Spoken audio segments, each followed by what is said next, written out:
Assalamualaikum warahmatullahi wabarakatuh. Waalaikumsalam warahmatullahi wabarakatuh. Perkenalkan, sebelumnya saya di sini akan menyampaikan sekilas tentang kebersihan badan dan kesehatan reproduksi remaja. Mungkin sudah tahu nama saya, sudah tercantum di depan.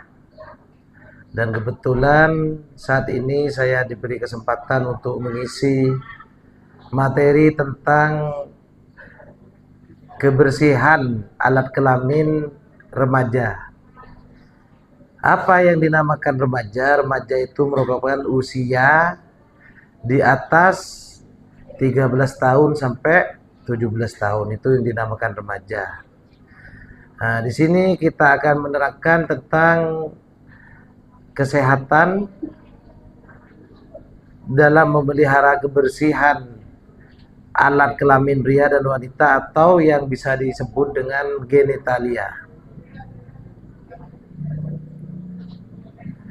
Yang pertama, beberapa hal yang berkaitan dengan atau yang mempengaruhi dalam memelihara kebersihan dan kesehatan badan setiap hari atau di kehidupan sehari-hari. Yang pertama itu faktor yang mempengaruhi, yang pertama itu body image. Body image ini artinya merupakan gambaran sikap atau pandangan kita terhadap bentuk tubuh yang kita miliki.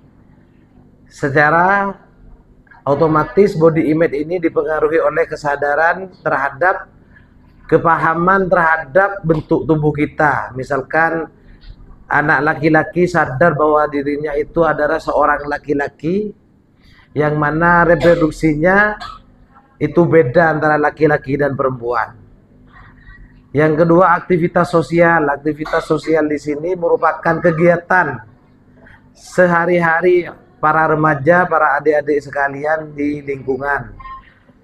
Misalkan dalam setiap hari aktivitas yang ada di sekolah, bagi yang berangkat di rumahnya juga aktivitas yang ada di rumahnya, misalkan membantu orang tua atau membantu keluarga. Terus aktivitas anak-anak yang ada di pesantren, yaitu aktivitas-aktivitas seperti mengaji, beribadah dan lain sebagainya. Yang ketiga, status sosial ekonomi. Status sosial ekonomi ini sangat mempengaruhi terhadap kebersihan. Kenapa status sosial ekonomi mempengaruhi kebersihan dan kesehatan?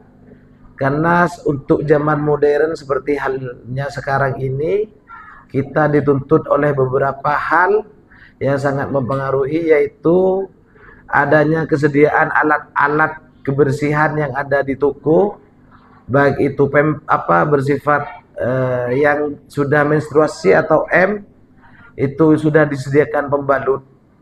Jadi di sini membedakan orang yang sosial ekonominya kuat, tentunya beda. Kalau sosial ekonominya kuat, di sini kita bisa membeli pembalut itu sesuai kebutuhan. Tapi bagaimana kalau sosial ekonominya tidak kuat atau bisa dikatakan tidak terjangkau dalam memenuhi kebutuhan kebersihan di sini? Bahkan kalau zaman dulu masih belum ada zaman modern seperti sekarang, belum ada pembalut, kita di situ dituntut untuk kreatif. Jadi setiap ada orang menstruasi, kalau dari dulu itu tidak menggunakan pembalut, tapi hanya menggunakan serbet kalau dulu ya. Ini yang membedakan atas sosial ekonomi dalam menanggapi kebersihan kehidupan sehari-hari. Yang empat yang mempengaruhi adalah pengetahuan, yang mana pengetahuan di sini antara orang atau individu itu tidak sama.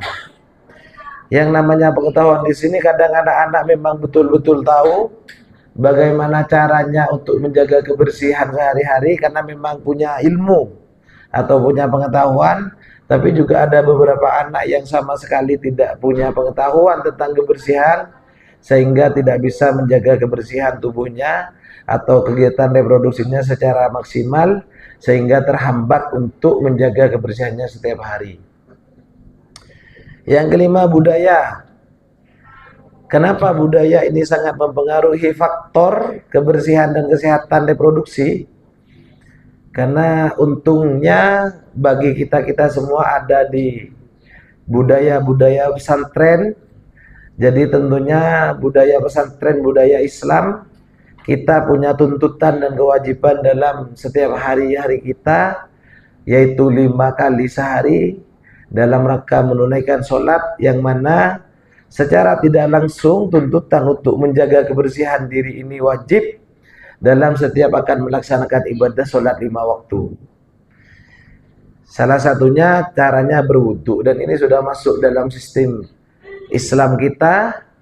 Untuk salah satunya itu kebersihan diri, untuk bersesuci, untuk memenuhi syarat sahnya wudu, sehingga budaya bagi kehidupan kita sehari-hari ini sudah tidak diragukan lagi dalam menjaga atau memelihara kebersihan dan kesehatan dan reproduksi. Yang keenam, kebiasaan seseorang. Jadi kebiasaan seseorang ini sudah bisa dikatakan punya kaitan erat dengan budaya. Jadi sebuah budaya ini akan menjadi kebiasaan, dan kebiasaan ini akan menjadi sebuah budaya, sehingga budaya dan kebiasaan menjaga kebersihan di lingkungan pesantren itu tidak bisa dipisahkan. Yang ketujuh, kondisi fisik. Kenapa kondisi fisik ini sangat mempengaruhi kebersihan dan kesehatan? Kalau orangnya sehat, tentunya seseorang ini akan mampu untuk memenuhi kebutuhan kebersihannya kalau kita sehat. Tapi ada beberapa orang yang kondisinya sakit, kadang tidak bisa ke kamar mandi, harus digotong, harus dipapah, harus digendong dan lain sebagainya.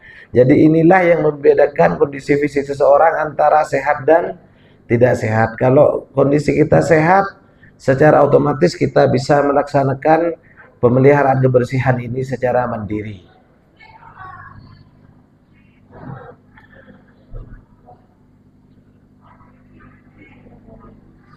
Kebiasaan menjaga kebersihan ini termasuk kebersihan organ-organ seksual atau alat-alat kelamin kita. Ini merupakan sebuah anjuran bagi kita, yang mana organ-organ seksual itu merupakan hal-hal yang harus dijaga secara khusus, karena di dalam organ-organ seksual ini contohnya gambarnya, mudah ditempati beberapa bakteri.